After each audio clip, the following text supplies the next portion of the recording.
হযরত মাওলানা মাসুদুর রহমান সাহেব।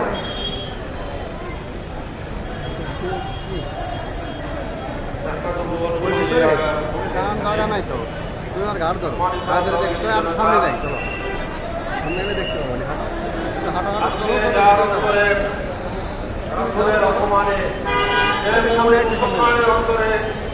ব্যথা নাই, যে মুসলমানের অন্তর ব্যথিত হয় না রাসূলের রহমানে, সে মুসলমান না, সে রাসূলের শত্রু, দিনের শত্রু। একটা কথাই বলতে চাই, শুধু একটা কথা বলবো, বিবেককে চিন্তা করবেন, মনে রাখার চেষ্টা করবেন, এই চ্যালেঞ্জ বাস্তবায়ন করার চেষ্টা করবেন। আমরা চাই এই বাংলাদেশের মধ্যে ইসলামী হুকুমত প্রতিষ্ঠা করে রাসূলের সর্বোচ্চ শাস্তি শিরোচ্ছেদ আমরা প্রতিষ্ঠা করবই করব। করতেই হবে। আমি এবারে আমার বক্তব্য শেষ করছি। আজ থেকে রাসূল জিন্দাবাদ, ইসলামী হুকুমত জিন্দাবাদ। আসসালামু আলাইকুম ওয়া রাহমাতুল্লাহি ওয়া বারাকাতুহু। আমরা ভলান্টিয়ারের বাইরে যারা আছি, আমরা ময়মনসিংহের দিক থেকে মিছিলে যেন আর কোনো গাড়ি আসতে না পারে এই বিষয়টা আমরা খেয়াল রাখবো। তাহলে আমাদের মিছিল আমরা সুন্দরভাবে সামনের দিকে এগিয়ে নিতে পারবো। এ পর্যায়ে আমাদের সম্মুখে অত্যন্ত গুরুত্বপূর্ণ বক্তব্য পেশ করবেন শ্রীপুর উপজেলা জমিয়ত উলামা ইসলাম বাংলাদেশ এর সংগ্রামী সাধারণ সম্পাদক আলহাজ হযরত মাওলানা আবু বকর সিদ্দিক মোরল সাহেব।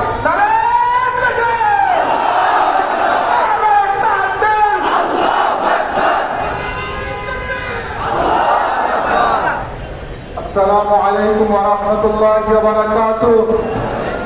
সম্মানিত উপস্থিতি, দীর্ঘ সময় যাবৎ আপনারা এখানে অবস্থান করতেছেন, আমি বক্তব্য দীর্ঘায়িত করব না, ছোট্ট দুটি কথা বলতে চাই। কথায় ভারতের বর্তমান রাজা মোদী সাহেব সারা বিশ্বে প্রচার করেন তারা ধর্মনিরপেক্ষ দেশ। বাংলাদেশের কোথাও যদি কখনো সংখ্যালঘুর উপরে সামান্যতম আঘাত হয়, সারা বিশ্বে ভালো করে প্রচার করে বাংলাদেশের সংখ্যালঘু নির্যাতন হচ্ছে। আমরা কি দেখতে পাই? আমরা দেখতে পেলাম টিকেটা রুবেলের বাড়িতে আক্রমণ হয়েছে, সেটাকে সর্বশিক্ষার বাড়িতে আক্রমণ দেখে সারা বিশ্বকে তারা দেখিয়েছে বাংলাদেশে সংখ্যালঘু নির্যাতন হয়। সম্মানিত হাজরিন, আমরা দেখতে পাই আজকে যারা ধর্ম নিরপেক্ষতা ভুলে বেড়ায় তাদের দেশে মুসলমানরা সংখ্যালঘু হওয়ার পরে তারা তখন নিরাপদ নয়। আমরা জানি ভারতে বাবরি মসজিদকে ভাঙিয়ে ফেলা হয়েছে, ঠিক কি বলেন? অনেক মসজিদকে ভেঙে ফেলা হয়েছে, মুসলমানের বাচ্চাকে উপরে নিক্ষেপ করে নিজের দিকে যেখানে রথ টুকরা করে রেখেছে সেখানে নিক্ষেপ করে মুসলমানের সামনে তার সন্তানকে শাহাদাতের পেয়ালা বরণ করানো হয়েছে। সম্মানিত হাজরিন, মুসলমান মহিলাদেরকে কাশ্মীর থেকে বের করে নিয়ে তারা নির্যাতন করে, ঠিক কিনা বলে? মুসলমানদের ব্যবসা বাণিজ্য সমস্ত কিছু ভেঙে চুরমার করে দেয়, ঠিক কিনা বলে? আমরা এতদিন সহ্য করেছি, এরপরে আমরা অল্প প্রতিবাদ করেছিলাম। আজকে আমরা বলতে চাই আমাদের কলেজের স্পন্দন সারা বিশ্বের সব রাষ্ট্র মুক্তির বোধ, মুসলমানের মুক্তির বোধ। জাগানের রাজা বাদশার বাদশা সাইয়্যিদুল মুরসালিন নবীদের সর্দার হযরত মুহাম্মদ মুস্তাফা আহমদ মুস্তাফা সাল্লাল্লাহু আলাইহি সাল্লামকে নিয়ে তারা কটূক্তি করে শুরু দিয়েছে। আমরা যার তীব্র প্রতিবাদ জানাই। আমরা চাই মোদী সরকার তাকে দৃষ্টান্তমূলক শাস্তি রাষ্ট্রীয় মঞ্চে ঝুলিয়ে তাকে সারা বিশ্বে প্রমাণ করতে হবে তারা ধর্ম নিরপেক্ষ দেশ, ঠিক কিনা বলে? আমরা আরেকটা দাবি জানাতে চাই, আমাদের বর্তমান যারা সরকার আছেন তারা যথাযথ ব্যবস্থা করে ভারত সরকারকে ভারতকে প্রতিবাদ জানাবে, সেই দাবিটা ব্যক্ত করে আমি আমার সংক্ষিপ্ত বক্তব্য শেষ করছি। আসসালামু আলাইকুম ওয়া রাহমাতুল্লাহি ওয়া বারাকাতুহু।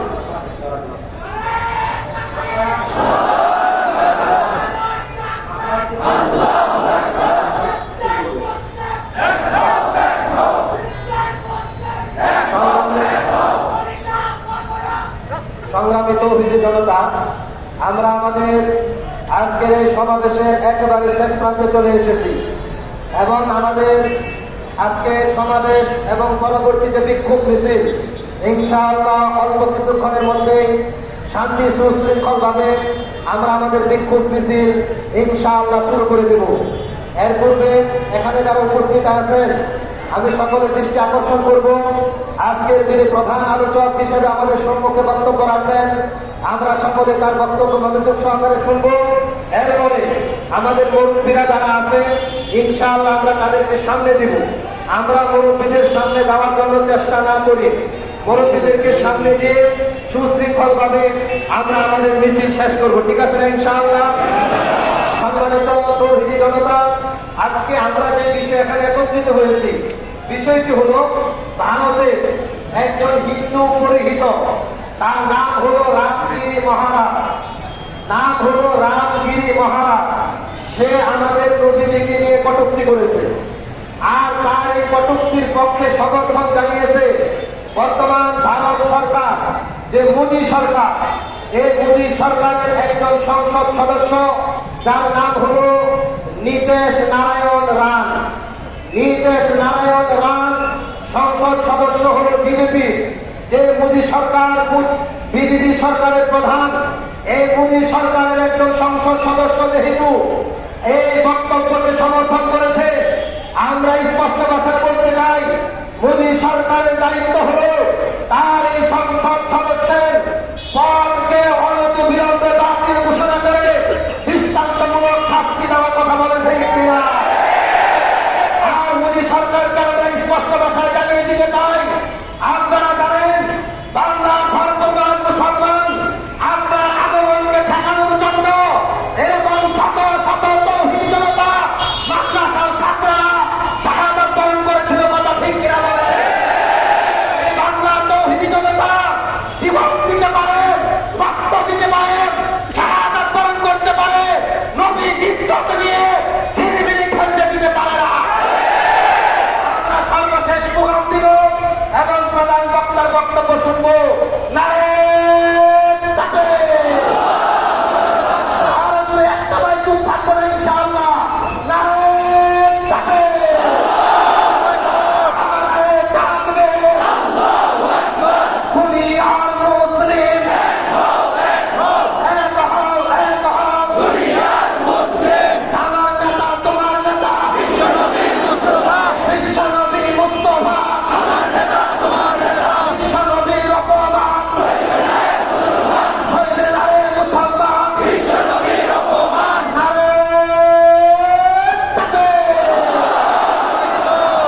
সংগ্রামী তৌহিদি জনতা, এই পর্যায়ে আমাদের সম্মুখে অত্যন্ত গুরুত্বপূর্ণ বক্তব্য রাখবেন জামিয়া ইসলামিয়া দারুল উলুম মাদ্রাসার সম্মানিত মুহতামিম আলহাজ হযরত মাওলানা মুফতি কামালউদ্দিন সাহেব দামাত বরকাতুহুল আলিয়া।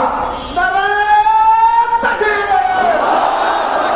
নারায়ণ তাকবীর। আল্লাহু আকবার। ভারতের দলালে হুশিয়ার সাবধান। ভারতীয় পণ্য বয়কট, বয়কট। ভারতীয় পণ্য বয়কট, বয়কট। بسم الله الرحمن الرحيم نحمده ونصلي على رسوله الكريم أما بعد فأعوذ بالله من الشيطان الرجيم بسم الله الرحمن الرحيم وإنك لعلى خلق عظيم وقال رسول الله صلى الله عليه وسلم رسالتان التي أحرزهما الله من الناس رسالة تهدي بالله ورسالة تكون مع عيسى بن مريم عليه الصلاة والسلام। আজকের এই সভার সম্মানিত সভাপতি মহাজরাত মুহতারাম হযরত উলামায়ে কেরাম, সংগ্রামী তৌহিদি জনতা, আমরা জানি আমাদের প্রতিবেশী দেশ ভারতে পেয়ারা নবী সাল্লাল্লাহু আলাইহি ওয়াসাল্লামকে কটূক্তি করা হয়েছে। আমরা ভারত সরকারকে বলবো কটূক্তিকারীকে এবং তাদের দূষণকে অনতিবিলম্বে গ্রেফতার করে দৃষ্টান্তমূলক শাস্তি দিতে হবে। কারণ এই সমস্ত কুলাঙ্গাররা নবীজি সাল্লাল্লাহু আলাইহি ওয়াসাল্লামকে কটূক্তি করে সারা পৃথিবীর পরে 200 কোটি মুসলমানের অন্তরে আগুন জ্বালিয়ে দিয়েছে। এই আগুনকে নির্বাপিত করার জন্য তাদেরকে অনেক শাস্তির আওতায় আনতে হবে। আমি বাংলাদেশ সরকারকে বলবো, ভারত সরকারকে চাপ প্রয়োগ করুন যাতে অপরাধীদেরকে গ্রেফতার করে শাস্তি প্রদান করে। যদি তারা শাস্তি প্রদান করতে ব্যর্থ হয় তাহলে বাংলাদেশ ভারতের সাথে সমস্ত রাজনৈতিক এবং কূটনীতিক সম্পর্ক ছিন্ন করতে হবে। দেশীয় রাজনীতিক মুস্তাদদেরকে বলবো, হাসিনা সরকার চলে গেছে, নবীর বিরুদ্ধে আল্লাহর বিরুদ্ধে যদি আরেকটা শব্দ বাংলার মাটিতে উচ্চারিত হয়, সে উচ্চারণ করবে, তার চিন্তা থাকবে না। আগামী দিনে প্রত্যেকটা কর্মসূচিতে নবীর জন্য যদি আমাদেরকে চাপ দিতে হয়, ভাব দিতে হয়, জীবন দিতে হয়, যারা যারা প্রস্তুত আছি দুই হাত নাসরুম মিনাল্লাহি ওয়া ফাতহুন। আমরা আসলে তারপরে বুঝতে পারবো আমরা কেউ ঠিক করবো না।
আর